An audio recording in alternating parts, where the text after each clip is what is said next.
Let's hop in with our good friend Mark Schlereth, who joins us every couple of weeks. River Island's guest line, Odyssey NFL insider Mark Schlereth, host of the Stinkin' Truth podcast. Insider calls are brought to you by Hellman's Real Mayonnaise. Mayo game day be delicious. Hey, Mark, what's going on?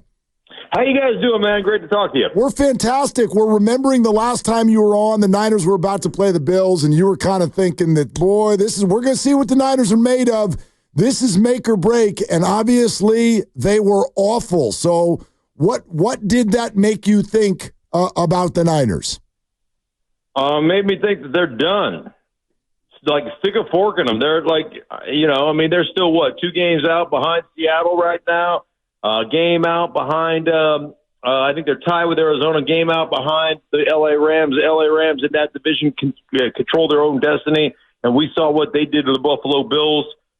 Unbelievable performance by the 2 wide receivers in Puka Nacua and Cooper Kupp and Matthew Stafford. So I still think the same thing. I think they've dug themselves too big of a hole. They have not been able to compete offensively. They have not looked the same that they normally look, and have not created the explosive plays that we're used to watching them, create. And I think right now it feels to me to be a little too late.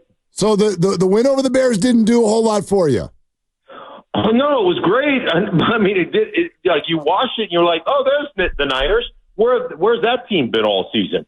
Like, where's that offense been all season? So, yeah, it didn't make me feel like all of a sudden, oh, they got a chance. I just think they've dug themselves too deep a hole.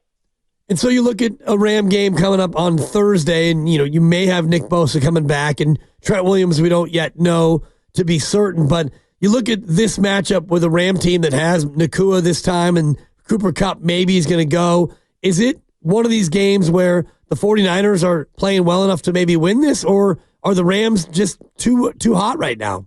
No, I don't think the Rams are too hot. I think the Niners, they played like they did against Chicago. I think they can beat just about anybody.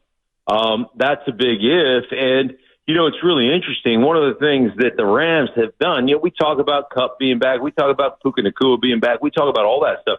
But one of the things the Rams made a conscious effort in is they were like, hey, man, we've neglected our offensive line. We have not run the ball very well.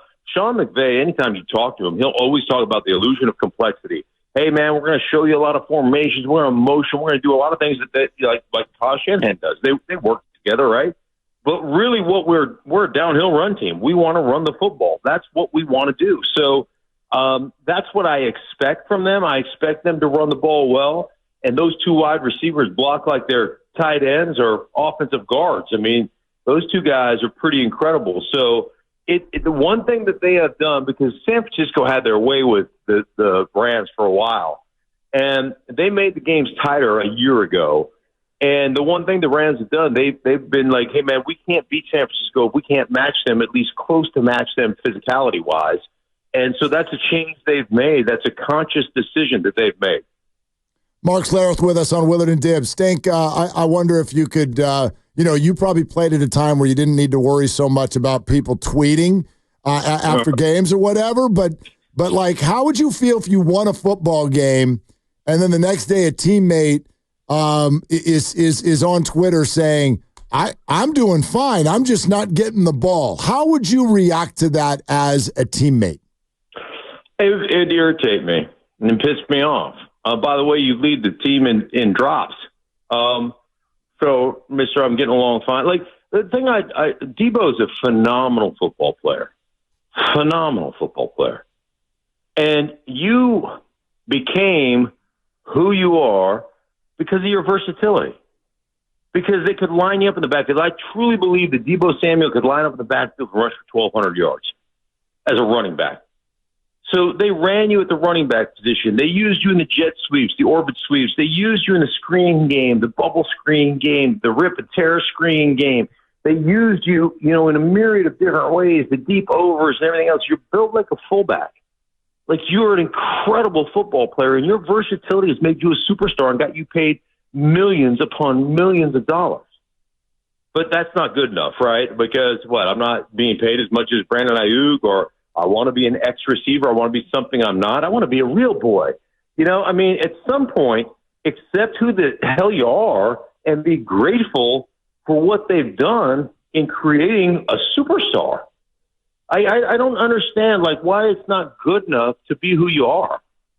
And what they've done for you is created generational wealth. And you've worked hard. I get it. I mean, you're a great player, but you're not Justin Jefferson running the X. You're not that guy. So I don't understand where the disconnect comes from. I don't understand the disappointment. I don't understand. And it always comes from the wide receiver position. At what point did we make these guys so valuable? They're so self-consumed because it's always one of these guys, it feels like. I mean, in Philadelphia, it's A.J. Brown.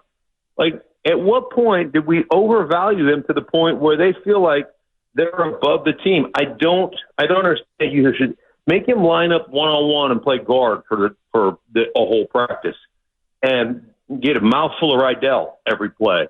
And start to understand what other guys have to do for you to even sniff a football. Because it bothers me. And that's one of the things about Kyle Shanahan that I know this to be true. Understanding other people's issues and problems. He is so big on that from a coaching standpoint, coach to coach, player to player. You need to understand what other guys have to go through, that other guys have to sacrifice so that you can have some success. And then we're going to pout because we only got we got 3 balls thrown to us. We only had 2 receptions for 22 yards. We've got, 1 TD on the season. So now we're in pouting mode, right? And not that we won a game, that we handled them offensively and being excited for George Kittle and the day he had. And, we can't be excited. We got to pout about the lack of production we had. And that amount of selfishness, honestly, it just irritates the piss out of me.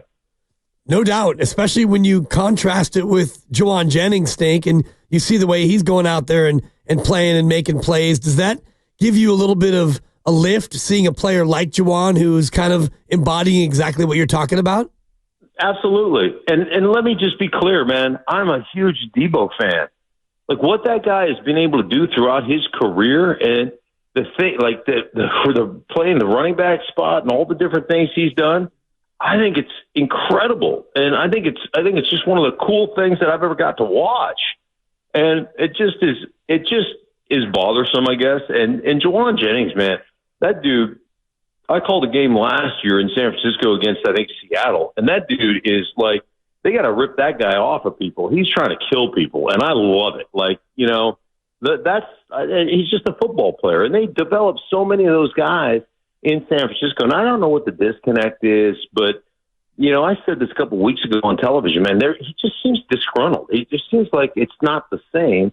And, we made light of, the Pepper Tabor stuff, and the choking people and all that kind of stuff. But the bottom line is something hasn't been right. Something hasn't been right within that locker room or with him. And I think, I think that tweet, you can dismiss it or you can say whatever you want about it. But ultimately, that's one of those things that doesn't lie. That's one of those that's things that I always joke around, things that don't lie. The running game, small children, drunk people, and yoga pants. Yoga pants don't lie. So, I mean, all those things don't lie. And that's what he was feeling at that particular point in time. You could take it down, but the damage is done. Insider calls are brought to you by Hellman's Real Mayonnaise. You can purchase Hellman's at your local Walmart, Kroger, or grocery store to add extra deliciousness and creamy flavor to your game day dishes this football season. And we are talking with Stink, Mark Schlereth, right here on Willard and Dibbs on 95.7 The Game. So, listen, Stink, we can look at the records, and I get all that, but you watch a lot of ball. Seahawks, Cardinals, Rams, Niners. When you just watch those teams, who do you think's the best team? I think it comes down to the Rams and the Niners. And obviously Seattle's winning right now, and they're making some plays, and Big Cat Leonard Williams is probably playing the best football of his career. But I honestly think the two best teams, when I watch those teams, the deficiencies up front for Seattle are alarming. They're winning in spite of their lack of being able to block and do things. So that's an alarming watch for me. But the two teams that I look at and think those two teams can play are the Rams and San Francisco. And you mentioned that the run game, one of the things that doesn't lie, along with young children and yoga pants, which is, I'm going to be stealing that, by the way, absolute. It's going to be the name of my genius. fantasy team next year. Yoga pants don't lie. Yeah, exactly. It's pretty good, but anyway. you look at the Niners on the ground. By the way, yoga pants, a privilege, not a right. A lot of this is getting written down, by the way, Stink.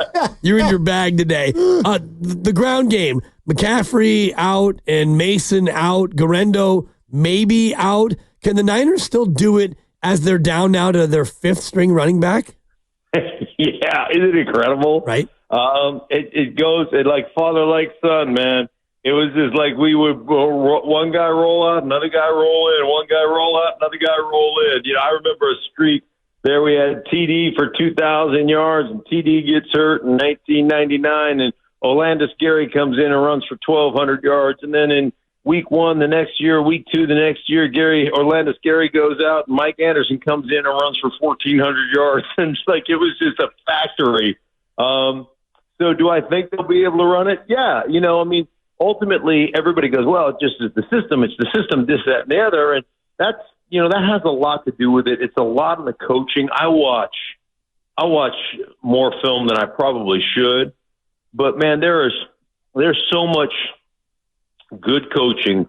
Bobby Turner is an amazing coach, and he does a great job of helping those guys understand what the scheme is, where the weakness of the scheme is, the likelihood of being able to press, whether you're going to have to cut back, where the weak link is, where the strong point of the defense is, like all those things. And you can see those guys understanding that, setting their blocks up, cutting accordingly, you know, I mean, all those things. And you know, one of the things that Mike Tomlin once told me, and I loved it and I stole it, that you guys are going to steal my stuff, is that, like, not every run needs to be a buffet.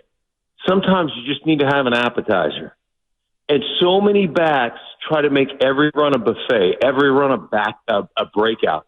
And what ends up happening, instead of getting a nasty 3.5 that keeps you on schedule, you get a 1 or a 0 or a -1 because you're trying to be a star. And that system is not coached that way. Bobby Turner does not coach it that way. Bobby Turner, if you take a 4-yard gain and make it a 1-yard gain because you're going to spill it outside and try to, you know, outrun the defense, outflank the defense, your ass is going to be on the bench. And so it's coached that way. And I just think those guys are exceptional coaches that really understand the running game, the strengths, the weaknesses. And like, so every guy is coached exceptionally well. And that's why every guy, to me, you know, has success, you know, and I always say, hey, the year that Mike Anderson had 1,400 yards, TD would have had 2,100, you know, I mean, because he's that good and he makes up for a multitude of sins, but still you can have a lot of success regardless of the guy's your starter or your 4th or 5th string. Mark, you're so good on breaking down the offense, but I do want to ask you about the 49er defense. Their new defensive coordinator, Nick Sorensen, has not really made himself popular with the fans so far. And Jordan Love and Josh Allen ran all over them without Nick Bosa. But then suddenly they hold the Bears to 2 yards at the first half. Did they figure something out, or were they just playing the Bears? Yeah, I think probably a little bit of both. Listen, man, it's hard when it's not just one coordinator, right? It is how many different coordinators have they had year after year? It was Wilkes, who was before that. You know, there was, I mean, there have been multiple guys, and so you've heard multiple voices, multiple nuance, multiple changes across the board, and every guy wants it done a little bit differently. And so, you know, I have this kind of 10,000-hour rule, and I always think about it the way that I approach the game. Man, I've run this particular play 10,000 times. You've defended it 200 times. You know, it's the Globo Gym effect. I'm better than you, and I know it. And so let's run this play that I'm really good at. And there's not a defense you could line up in. there's not a look that you can give me that I haven't repped 100, 1,000 times. And so ultimately, when you go through defense coordinator after defensive coordinator, from Saleh to whoever else was next to, it was D'Amico from Saleh to D'Amico Ryans to Wilkes to Sorensen. Like, that is hard because every little piece changes, every little nuance changes. And it sounds like a small deal, but it's a big deal.